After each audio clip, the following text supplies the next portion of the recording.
श्री सत्यनारायण भगवान की जय।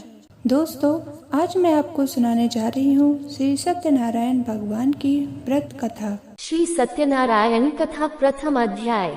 एक समय की बात है, योगीराज नारद जी दूसरों के हित की इच्छा लिए अनेकों लोकों में घूमते हुए मृत्युलोक में आ पहुँचे। यहाँ उन्होंने अनेक योनियों में जन्मे प्रायः सभी मनुष्यों को अपने कर्मों द्वारा अनेकों दुखों से पीड़ित देखा। उनका देख नारद जी सोचने लगे कि कैसा यत्न किया जाए जिसके करने से निश्चित रूप से मानव के दुखों का अंत हो जाए। इसी विचार पर मनन करते हुए वह विष्णुलोक में गए। वहाँ वह देवों के ईश भगवान नारायण की स्तुति करने लगे, जिनके हाथों में शंख, चक्र, गदा और पद्म थे, गले में वरमाला पहने हुए थे। स्तुति करते हुए नारद जी बोले, हे भगवान, आप अत्यंत शक्ति से संपन्न हैं। मन तथा वाणी भी आपको नहीं पा सकती है। आपका आदि, मध्य तथा अंत नहीं है। निर्गुण स्वरूप सृष्टि के कारण भक्तों के दैख को दूर करने वाले आपको मेरा नमस्कार है। नारद जी की स्तुति सुन विष्णु भगवान बोले, हे मुनि श्रेष्ठ, आपके मन में क्या बात है? आप किस काम के लिए पधारे हैं? उसे संकोच कहो।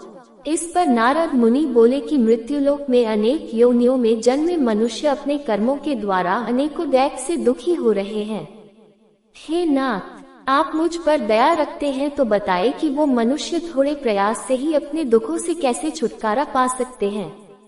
श्री हरि बोले, हे नारद, मनुष्यों की भलाई के लिए तुमने बहुत अच्छी बात पूछी है। जिसके करने से मनुष्य मोह से छूट जाता है, वह बात मैं कहता हूँ, उसे सुनो। स्वर्ग लोक व मृत्यु लोक दोनों में एक दुर्लभ उत्तम व्रत है जो पुण्य देने वाला है। आज प्रेमवश होकर मैं उसे तुमसे कहता हूँ। श्री सत्यनारायण भगवान का ये व्रत अच्छी तरह विधान पूर्वक करके मनुष्य तुरंत ही यहाँ सुख भोग कर मरने पर मोक्ष पाता है। श्री हरि के वचन सुन नारद जी बोले कि उस व्रत का फल क्या है और उसका विधान क्या है? यह व्रत किसने किया था? इस व्रत को किस दिन करना चाहिए? सभी कुछ विस्तार से बताएं। नारद की बात सुनकर श्रीहरि बोले, दैख व शोक को दूर करने वाला यह व्रत सभी स्थानों पर विजय दिलाने वाला है। मानव को भक्ति व श्रद्धा के साथ शाम को श्री सत्यनारायण की पूजा धर्म परायण होकर ब्राह्मणों व बंधुओं के साथ करनी चाहिए। भक्ति भाव से ही नैवेद्य, केले का फल, घी, दूध और गेहूं का आटा सवाया लें।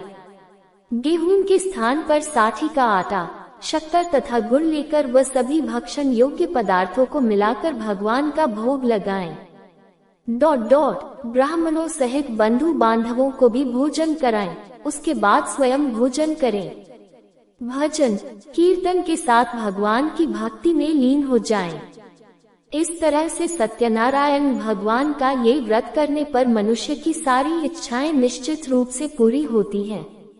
इस कली काल अर्थात कलियुग में मृत्युलोक में मोक्ष का यही एक सरल उपाय बताया गया है। इति श्री सत्यनारायण व्रत कथा का प्रथम अध्याय संपूर्ण। श्रीमन नारायण नारायण नारायण, भज मन नारायण नारायण नारायण। श्री सत्यनारायण भगवान की जय।